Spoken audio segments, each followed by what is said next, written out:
Saudara-saudara kekasih di dalam Tuhan Yesus, puji dan syukur kepada Tuhan, kita bisa bertemu lagi di dalam acara renungan harian Gereja Persekutuan Kristen Pangkal Pinang. Mari saudara sekalian, kita berdoa lebih dahulu sebelum kita bersama-sama merenungkan firman Tuhan pada hari ini. Kita berdoa. Bapa kami yang ada di dalam sorga, terima kasih Tuhan telah memimpin kami sehari lewat sehari. Terima kasih Tuhan telah memimpin kami merayakan atau memperingati hari Natal satu hari yang lalu. Hari ini kembali kami bersama-sama akan merenungkan firman Tuhan. Kami mohon pimpinan-Mu, kami mohon Roh Kudus membuka hati dan pikiran kami. Terima kasih Tuhan, kami menyerahkan waktu ini ke dalam tangan Tuhan. Dalam nama Tuhan Yesus kami berdoa. Amin. Saudara sekalian, kita bersyukur kepada Tuhan. Saat hari yang lalu, tanggal 25, kita ada kebaktian Natal. Walaupun tahun ini kita tidak seperti tahun-tahun yang lalu ada perayaan karena pandemi virus corona ini. Tapi kita bersyukur kita masih tetap dapat memperingatinya dengan kebaktian. Hari ini kita akan bersama-sama melanjutkan renungan kita tentang riwayat Tuhan Yesus. Ini adalah pelajaran yang ketujuh dengan tema kunjungan Maria kepada Elizabeth dan puji-pujian Maria.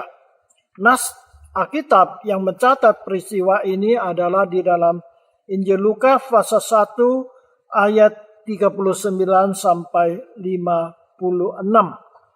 Saudara sekalian, kita akan pertama kali merenungkan tentang kunjungan Maria ke rumah Elizabeth. Nas yang akan kita baca adalah di dalam Lukas pasal 1 ayat 39 sampai ayat 45. Demikian tercatat. Berapa waktu kemudian berangkatlah Maria dan langsung berjalan ke pegunungan menuju sebuah kota di Yudea, Yehuda. Di situ ia masuk ke rumah Zakaria dan memberi salam kepada Elizabeth.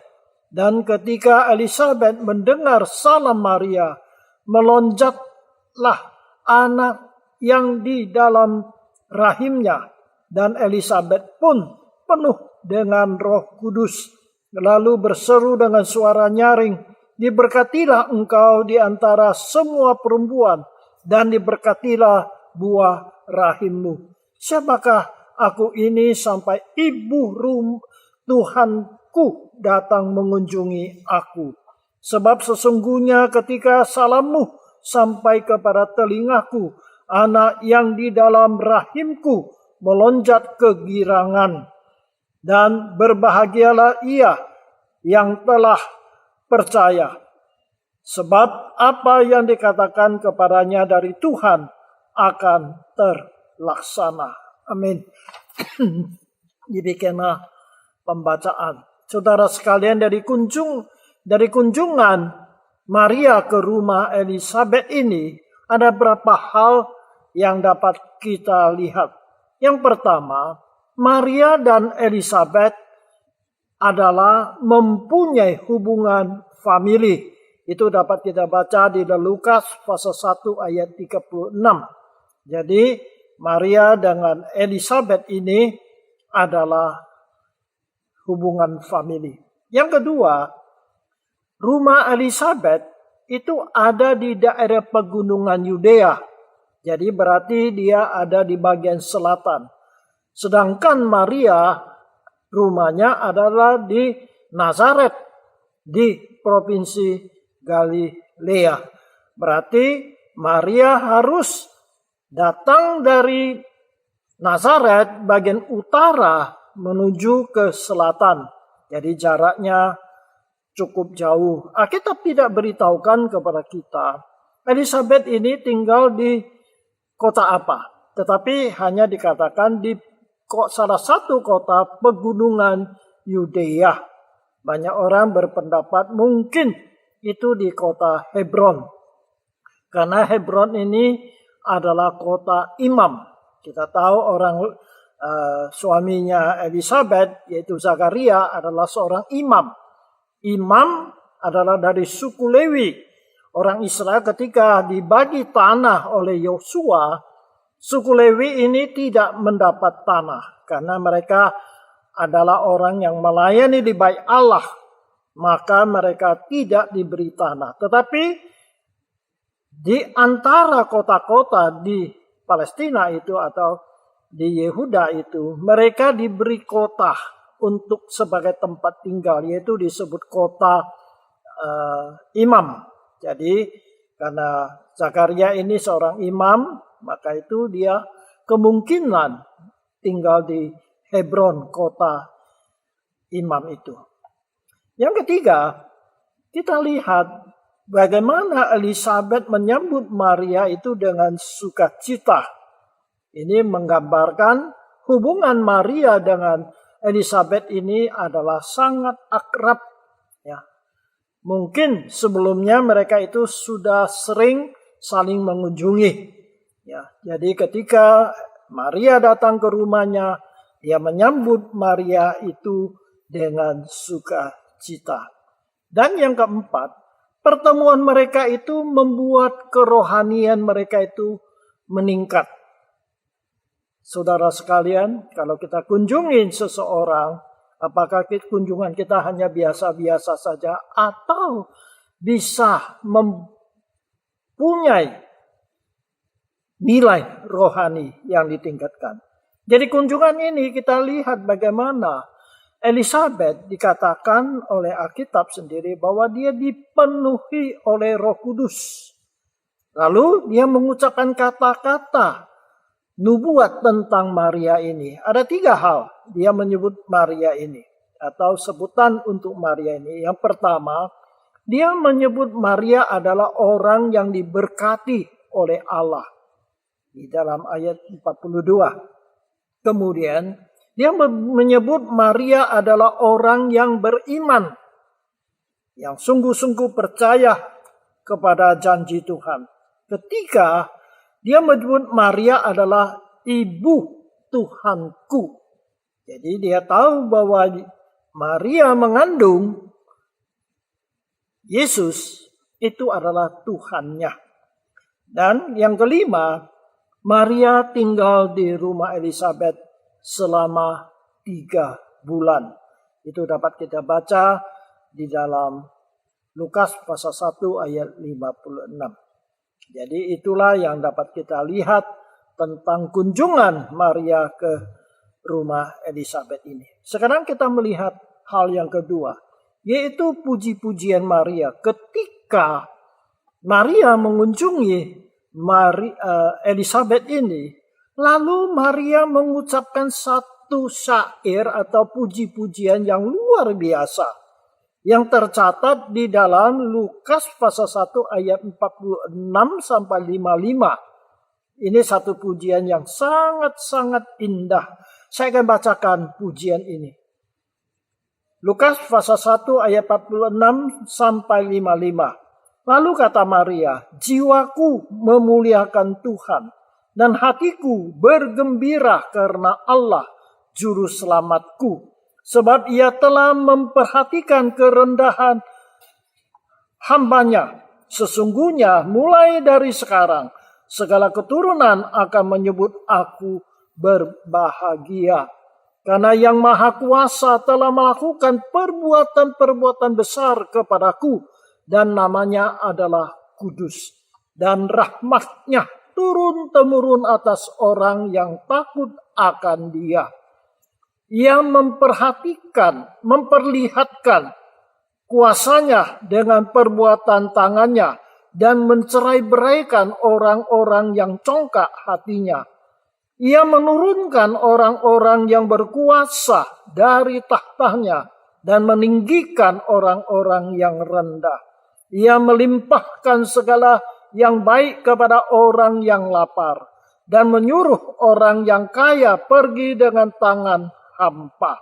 Ia menolong Israel hambanya karena ia mengingat rahmat-Nya seperti yang dijanjikannya kepada nenek moyang kita, kepada Abraham dan keturunannya untuk selama-lamanya. Nah, saudara sekalian, dari puji-pujian yang diucapkan oleh Maria ini, dapat kita lihat Maria adalah seorang yang sangat mengenal Allah. Kita tahu bahwa bangsa Israel sangat memperhatikan ajaran Taurat dan nabi-nabi kepada anak-anak mereka, terutama setelah mereka pulang dari pembuangan Babel. Dalam puji-pujian ini, Maria ini, kita melihat Maria mempunyai pengenalan Allah yang luar biasa. Antara lain adalah yang pertama, Allah adalah pusat dari seluruh kehidupannya. Allah yang patut dimuliakan dan Allah menjadi sumber sukacitanya. Di dalam ayat 46 dan 47 saya bacakan.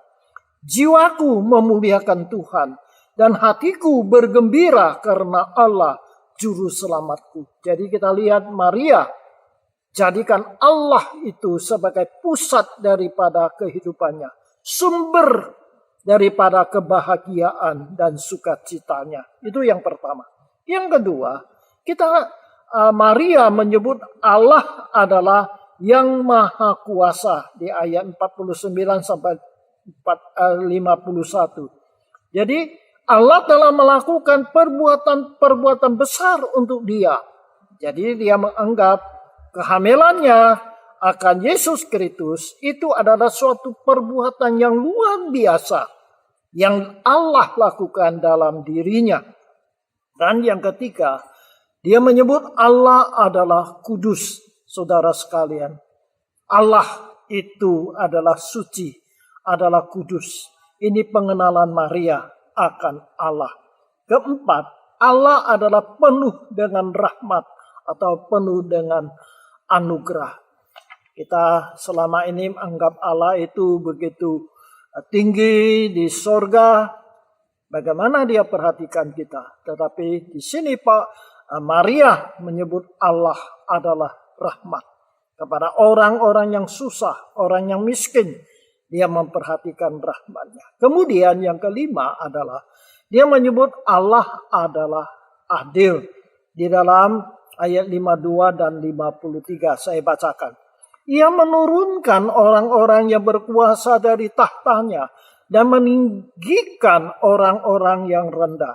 Ia melimpahkan segala yang baik kepada orang yang lapar dan menyuruh orang yang kaya pergi dengan tangan hampa. Jadi saudara sekalian, di sini kita melihat Maria menyebut Allah adalah yang adil. Dan yang keenam, dia menyebut Allah adalah setia. Karena apa? Dikatakan bahwa Allah telah mengedapi janjinya kepada Abraham dan keturunannya. Saudara sekalian, janji Allah kepada Abraham adalah keturunannya akan menjadi berkat bagi segala bangsa. Dan itu digenapi oleh Allah dalam diri Tuhan kita Yesus Kristus datang ke dunia menjadi juru selamat dunia. Nah, saudara sekalian, jadi puji-pujian Maria ini kita melihat Maria adalah seorang yang sangat rohani dan mempunyai pengenalan yang sangat mendalam kepada Allah. Tetapi saudara sekalian, kita harus hormati Maria. Karena dia memang seorang wanita yang paling agung yang ada di dalam dunia. Bayangkan di seluruh umat manusia ini, dia satu-satunya yang dipilih oleh Allah menjadi ibunya Tuhan Yesus yang melahirkan Tuhan Yesus ke dalam dunia ini. Jadi dia yang patut kita hormati, dia yang patut kita agungkan, dan dia yang patut kita sanjung. Tetapi saudara sekalian, kita harus ingat bahwa Maria adalah manusia. Kita tidak boleh menyembah dia atau berdoa kepada dia. Saya di sini menyebut beberapa alasan mengapa kita tidak boleh menyembah Maria. dan kita tidak boleh berdoa kepadanya. Nah, yang pertama, di seluruh Alkitab tidak ada satu ayat pun yang menyuruh kita menyembah Maria. Tidak ada, satu ayat pun tidak ada. Sebaliknya, di dalam Alkitab berulang-ulang kali mengingatkan kita hanya boleh menyembah kepada Allah yang Maha Kuasa, Maha Esa. Yang kedua alasannya, Maria juga adalah seorang manusia. Kenapa?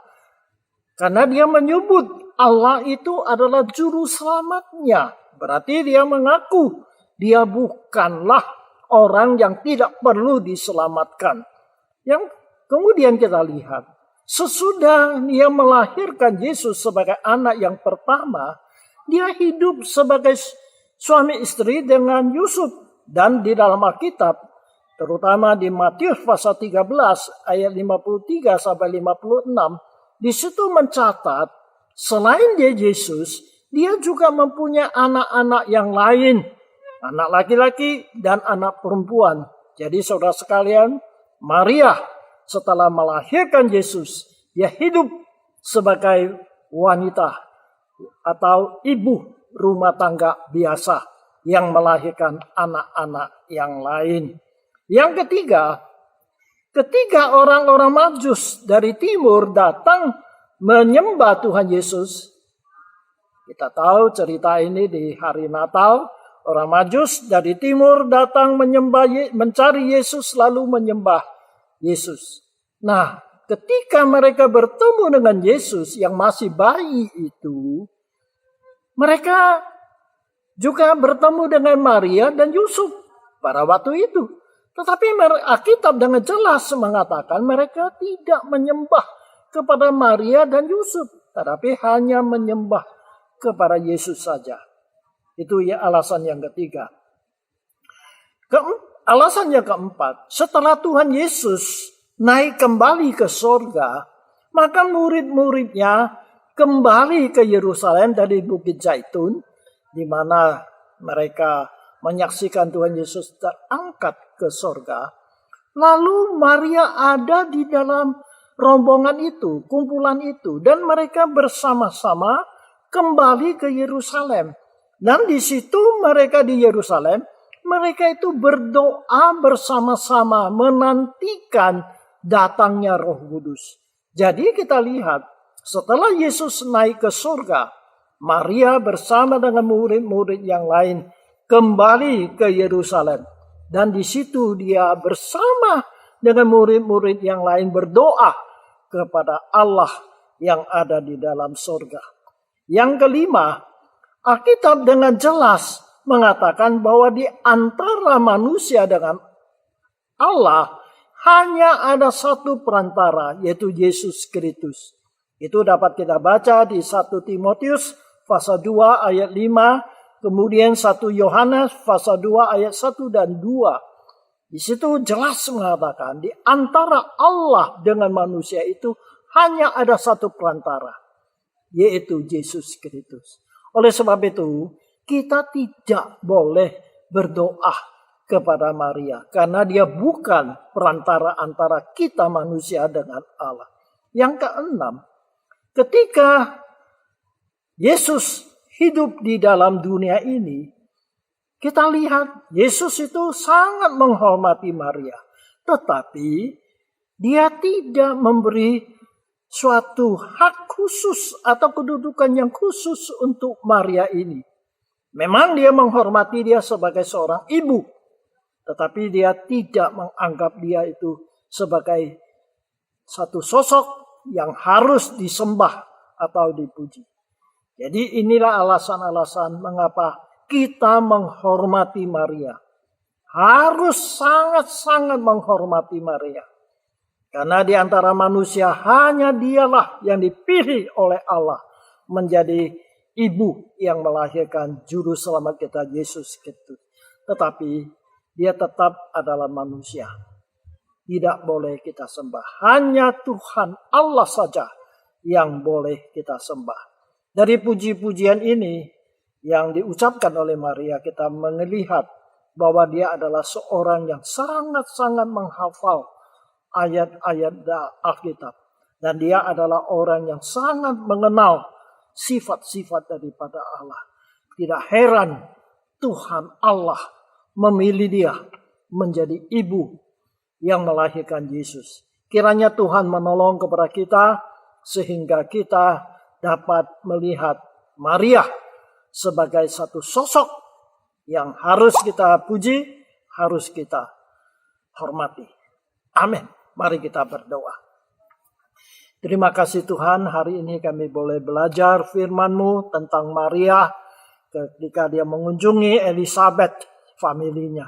Terima kasih Tuhan, hari ini kami memang tidak menyembah dia, kami tidak berdoa kepada dia, karena dia adalah manusia seperti kami. Tetapi Tuhan, dia adalah seorang manusia yang sangat-sangat mulia. Karena dia dipilih oleh Allah sendiri menjadi ibunya Yesus yang lahir di dalam dunia. Kiranya Tuhan menolong kepada kami. Terima kasih Tuhan. Dalam nama Tuhan Yesus kami berdoa. Amin. Kiranya Tuhan berkati kita sampai bertemu lagi di kesempatan yang lain. Amin.